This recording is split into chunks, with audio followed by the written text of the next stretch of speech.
part 7 I think. So we will start lesson 1. We will start from here. The pull. So the pull of gravity between object weakens as the distance between their centers become greater. तो क्या होता है कि जो gravity होती है, जो गुरुत्वाकर्षण बल होता है, उसका जो खिंचाव है वो कम होता जाता है जैसे जैसे उसका जो ऑब्जेक्ट है, ऑब्जेक्ट और पृथ्वी के बीच का डिस्टेंस बढ़ता जाता है, वैसे वैसे ग्रेविटेशनल फोर्स का खिंचाव जो है वो क्या होता जाता है, कम होता जाता है. ठीक है. सो एट अ हाई एल्टीट्यूड, तो ऊंचाई पर, for example on a top of tall mountain you can actually weight less than on the surface of the earth.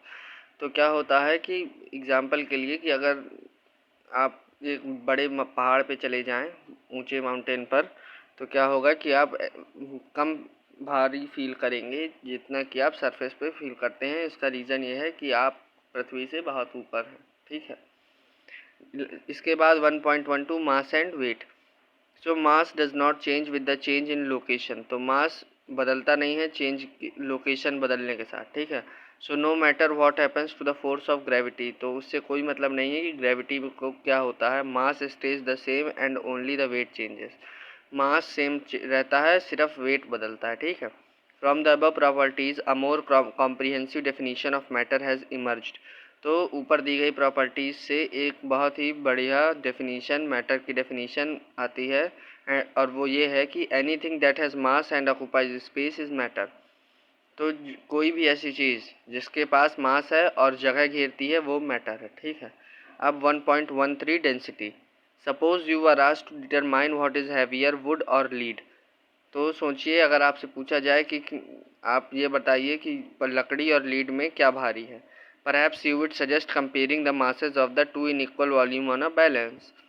तो हो सकता है कि आप दोनों को नाप करके देखें. एंड यू आर राइट, और आप सही हैं. व्हेन यू डू दिस, जब आप ये करेंगे, you soon discover that a piece of lead has greater mass than a piece of wood in of the same size. तो आप सही हैं. जब आप ये देखेंगे तो आप ये डिस्कवर करेंगे, यानी कि ये चीज़ आपको पता चलेगी कि जो लीड का पीस है उसका मास ज़्यादा है लकड़ी के पीस से, और दोनों का साइज सेम है. An object's mass per unit volume is called its density. तो किसी भी ऑब्जेक्ट का मास जो कि पर यूनिट वॉल्यूम के ऊपर लगता है उसको हम उसकी डेंसिटी कहते हैं. In the present case lead has more density than would. तो प्रेजेंट केस में, यानी कि आज के समय में, लीड के पास ज़्यादा डेंसिटी है लकड़ी की अपेक्षा.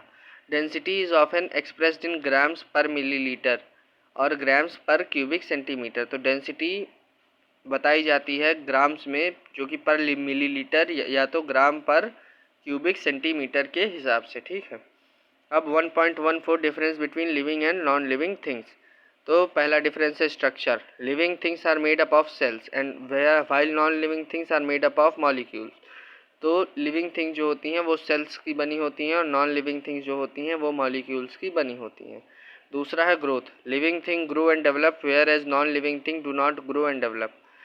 तो लिविंग थिंग जो होती हैं वो बढ़ती हैं और डेवलप करती हैं, जबकि नॉन लिविंग थिंग ना तो बढ़ती हैं ना ही डेवलप करती हैं. However they can be made to change their form. लेकिन हो सकता है कि वो अपना फॉर्म चेंज कर लें.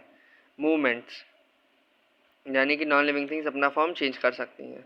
Movements. Living things move from one place to another to find food, shelter and fulfil other needs. तो क्या होता है कि लिविंग थिंग जो है वो एक जगह से दूसरी जगह मूवमेंट कर सकते हैं, खाना, कपड़ा और दूसरी ज़रूरतों के लिए. परंतु जो नॉन लिविंग थिंग्स होती हैं, non living things are fixed at one place and do not move on their own. तो जो नॉन लिविंग थिंग्स होती हैं वो एक जगह पर फिक्स होती हैं और वो खुद से नहीं मूव कर सकती हैं. They can be moved by some external forces. उनको हटाया जा सकता है किसी एक्सटर्नल फोर्सेस की मदद से. ठीक है. यानी कि बाहर से थोड़ा सा कोई जाए, ताकत लगा दे, हट जाएंगी. अब responses to stimulus. Living things react to changes around them while non living things do not show any response to stimulus. तो लिविंग थिंग्स क्या करती हैं, रिएक्ट करती हैं जो कि उनके चेंजेस अपने इन्वायरमेंट के चेंजेस के अकॉर्डिंग, परंतु जो नॉन लिविंग थिंग्स होती हैं वो कोई रिस्पॉन्स नहीं करती हैं. अब पांचवा, reproduce. Living things reproduce thing of their own kind we have a life span and have a life span. जो लिविंग थिंग्स होती हैं वो रिप्रोड्यूस करती हैं अपने ही तरह के लोगों को और उनकी ज़िंदगी होती है, लाइफ स्पैन होता है। Non living things neither reproduce nor do they have life span. तो नॉन लिविंग थिंग्स ना तो रिप्रोड्यूस करते हैं और ना ही उनकी कोई लाइफ स्पैन होती है या उनकी कोई एक सीमित ज़िंदगी होती है। ठीक है, चल रहे हैं तो चलते ही जाएंगे। ये टेबल देख लीजिए एक बार और पॉज करके इसको याद कर लीजिएगा या एक बार पढ़ लीजिएगा। ठीक है, so it's all about today and will see you after next week. Okay, so thank you.